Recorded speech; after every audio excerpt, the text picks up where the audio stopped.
यहाँ पर देखिए आज के इस वीडियो में जो भी आपको हम सवाल बताने चल रहे हैं, जो कि ये द्विघात समीकरण से लिया गया, काफी इंपॉर्टेंट है। आप जो है कोई भी बुक उठाकर देखिएगा, यहाँ पर देखिए सेम, यहाँ पर देखो सेम वही सवाल बोला है, पी का मान ज्ञात कीजिए।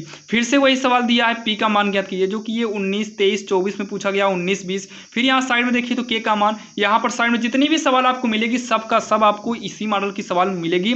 जितनी भी सवाल एग्जाम में पूछी जाती है सब का सब आपको इसी प्रकार से ही पूछा जाता है। आज के इस वीडियो में आपको हम टोटल 4 ऐसे सवाल बताने वाले हैं जो कि एग्जाम के लिए काफ़ी इंपॉर्टेंट है। तो यहाँ पर देखिए सबसे पहले इसको करना कैसे है, यहाँ पर देखिए सबसे पहले अगर आपको एग्जाम में लिखित आएगा तो आपको अच्छे से लिखना पड़ेगा। अगर ये विकल्पी आता है तो अच्छी बात है, अभी सॉल्व करेंगे, सॉल्व करने पर जो पी का मान आएगा वही आपको ऑप्शन में चूज करके टिक लगा देना पड़ेगा। बाकी लिखना कैसे है ये भी जरूरी है, क्योंकि यूपी बोर्ड एग्जाम में लिखित परीक्षा होती है, उसमें ये 2 या फिर 4 नंबर का पूछा जाता है, और एग्जाम के लिए तो एक एक नंबर काफ़ी इंपॉर्टेंट है। और सभी इंपॉर्टेंट क्वेश्चन को देखने के लिए आपको हम डिस्क्रिप्शन में लिंक दे रहे हैं, वहां पर जाकर आप लाइन बाय लाइन सभी इंपॉर्टेंट क्वेश्चन को देख सकते हैं। और डिस्क्रिप्शन में जाएंगे, लिंक मिलेगा, और लिंक के जरिए से अगर आप पढ़ेंगे तो आपको इधर उधर आपको टाइम वेस्ट करने की जरूरत नहीं पड़ेगी। तो चलिए देखिए सबसे पहले क्या करेंगे, सबसे पहले लिखेंगे द्विघात समीकरण। क्या करेंगे, द्विघात समीकरण।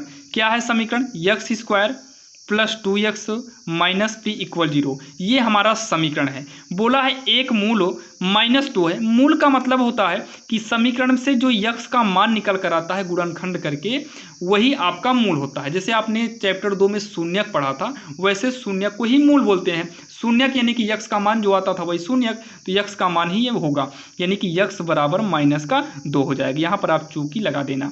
अब जहाँ पर यक्स मिलेगा या जहाँ पर यक्स मिलेगा वहाँ -2 करेंगे, तो यक्स के स्थान पर -2 करेंगे तो -2 का स्क्वायर प्लस 2, यक्स के स्थान पे -2 करेंगे तो यहाँ ब्रैकेट लगा देना ताकि कोई भी दिक्कत ना हो। माइनस पी इक्वल में 0, -2 का स्क्वायर करेंगे तो माइनस का स्क्वायर प्लस हो जाएगा, 2 का स्क्वायर करेंगे 4, यहाँ पर प्लस, ये देखिए 2 ब्रैकेट को हटाएंगे तो यहाँ इंटू लगेगा, -2 माइनस पी इक्वल 0 होगा 4। ये देखिए गुणा करेंगे तो 2 दूनी 4, जो कि माइनस भी आगे आएगा तो -4 हो जाएगा, माइनस पी इक्वल में कितना होगा, 0 होगा। तो 4 से 4 काट दो या फिर घटाकर 0 कर दो, माइनस पी इक्वल 0। अब उसके बाद यहाँ से पी बराबर कितना होगा, 0। माइनस को हम इधर भेजेंगे यानी कि माइनस इधर आएगा, और 0 जो है ऑलरेडी 0 ही होता है, ये माइनस प्लस में नहीं होता है। तो पी का मान कितना निकल कर आया, पी का मान हमारा 0 निकल कर आया। अगर विकल्पीय क्वेश्चन रहेगा तो आप विकल्प पर सीधा जो है 0 कर दीजिएगा, जहाँ पर टिक होगा वहाँ पर टिक करना, OMR सीट पे OMR भर दीजिएगा। अब यहाँ पर देखिए सेम उसी प्रकार से हम दूसरी नंबर सवाल देखने वाले हैं, जो कि आपके स्क्रीन के सामने है, आप लोग इसे करिएगा। बाकी यहाँ पर थोड़ा क्या है, इसमें क्या था कि एक मूल दिया है, मूल का मतलब यक्स का मान दिया है, लेकिन यहाँ पर मूल ना देकर ये बोला है कि दोनों मूल समान है, यानी कि 2 मूल समान हो। जब 2 मूल समान हो तब कैसे करना है देखिएगा। सबसे पहले यहाँ पर भी लिखेंगे दिया है या दिया गया समीकरण, दोनों सही है, दिया है या फिर दिया गया समीकरण या फिर द्विघात समीकरण, बाकी सब सही है। आप जो भी लिखिएगा जो होना चाहिए इसी के आधार पर होना चाहिए। P x square minus 2√5 P x plus में 15 इक्वल का 0। इसकी तुलना करना पड़ेगा जब आपको 2 मूल समान दिए जाएंगे तब। यहाँ पर देखिए इसकी तुलना, इसका एक व्यापक समीकरण होता है जिसे हम a x square plus b x plus c बराबर 0 से प्रदर्शित करते हैं। तो इसकी तुलना इतने से करने पर, तो इसकी तुलना करेंगे, देखिए एक्स स्क्वायर मैच कर रहा है तो ए के बराबर में पी आ जाएगा, ए के बराबर में पी हो जाएगा। यहाँ पर बी है प्लस में तो प्लस लिखा नहीं जाएगा, बी है, और यहाँ पर कितना है, माइनस में 2√5 है। यहाँ सी है यानी कि जिसमें यक्स ना हो, सी है, और यहाँ पर कितना है, 15 है, तो सी कितना हो गया, 15 हो गया। ठीक, अब यहाँ पर जब मूल समान हो तो यहाँ लिखेंगे जब मूल बराबर हो या समान हो तब जो है इसका एक फार्मूला यूज कर सकते हैं, बी स्क्वायर बराबर 4ac, जो भी कि ये विविधकर में भी यूज होता है।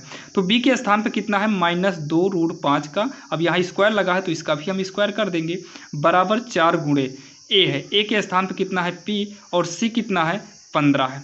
आगे सॉल्व करेंगे तो माइनस का स्क्वायर प्लस हो जाएगा, 2 का स्क्वायर 4 गुणे, बीच में गुणा, √5 का स्क्वायर 5 बाहर होगा, 4 गुणे पी गुणे 15 हो जाएगा। अब क्या करेंगे, देखिए 4 से 4 को काट सकते हैं क्योंकि गुणा लगा है, और 5 का नाम 5, 5 3 15, तो 1 बराबर ये हो जाएगा 3p। कितना हो जाएगा, 1 बराबर हो जाएगा 3p हो जाएगा।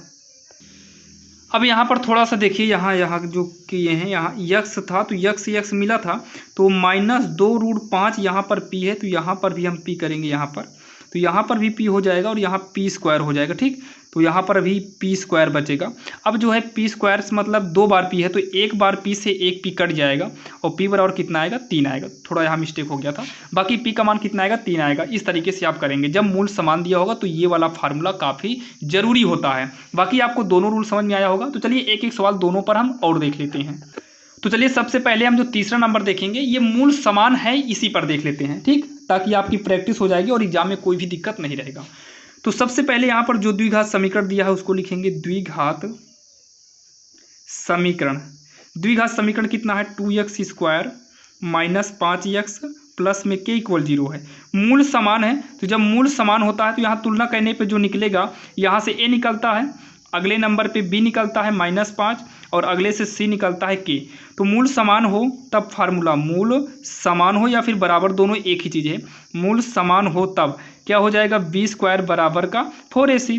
b कितना है, -5 का स्क्वायर, 4 लिखेंगे इंटू a कितना है 2, c कितना है, c है k।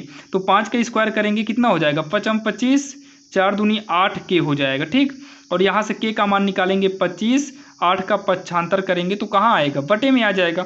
आगे पीछे करेंगे k बराबर 25 बटे का 8, k बराबर कितना होगा, 25 बटे का 8। और यही जो है इसका आंसर हो जाएगा। और काफ़ी आसान रहा है और आपके समझ में भी आया होगा।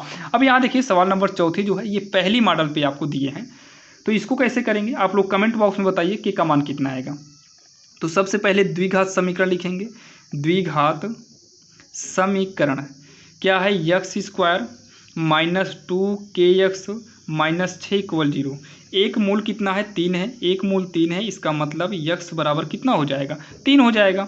तो यहाँ पर रखेंगे x के स्थान पे 3 का स्क्वायर माइनस 2 गुणे k का मान कुछ नहीं है, इंटू x के स्थान पे कितना करेंगे, 3 माइनस 6 इक्वल 0। तो 3 का स्क्वायर 9 माइनस 3 दूनी का 6 के हो जाएगा, माइनस 6 इक्वल 0। तो ये हो जाएगा -6 के, 9 में से 6 घटाएंगे प्लस का 3 आएगा इक्वल 0। तो -6 के इक्वल में 3 इधर आएगा, माइनस का हो जाएगा, माइनस को काट देंगे, k बराबर होगा 3, पक्षांतर करेंगे बटे में, 3 का 3, 3 दूनी 6। तो k बराबर कितना आ गया, 1/2 आएगा। k का मान कितना आ गया, 1/2 आएगा और यही इसका आंसर हो जाएगा। जैसे कि आपने देखा आज की इस वीडियो में आपको हमने 2 मॉडल के सवाल बताया है। अगर आप इस दोनों मॉडल के सवाल को समझ गए होंगे तो समझ लीजिए कि अब आपको एग्जाम में इससे तो एक क्वेश्चन आराम से पूछा जाएगा और आराम से कर लेंगे, कोई भी दिक्कत नहीं होगी। और आप सभी क्वेश्चन को देखने के लिए आपको हम डिस्क्रिप्शन में लिंक दे रहे हैं, वहाँ पर जाकर आप लोग सभी इंपॉर्टेंट क्वेश्चन को लाइन बाई लाइन देख सकते हैं। देखिए यूट्यूब पर अगर आप वीडियो को हेरेंगे तो इधर उधर आप कंफ्यूज हो जाएंगे, लेकिन अगर आप प्लेलिस्ट के अंदर जाएंगे तो वहाँ पर लाइन से सीरियल बाय सीरियल में जाएगा, आपको इधर उधर भटकने की जरूरत नहीं पड़ेगी। वहाँ लाइन से सीरियल बाय सीरियल आप सभी चैप्टर के इंपॉर्टेंट क्वेश्चन को देख सकते हैं। तो जाइए, डिस्क्रिप्शन में लिंक दे दिया गया है।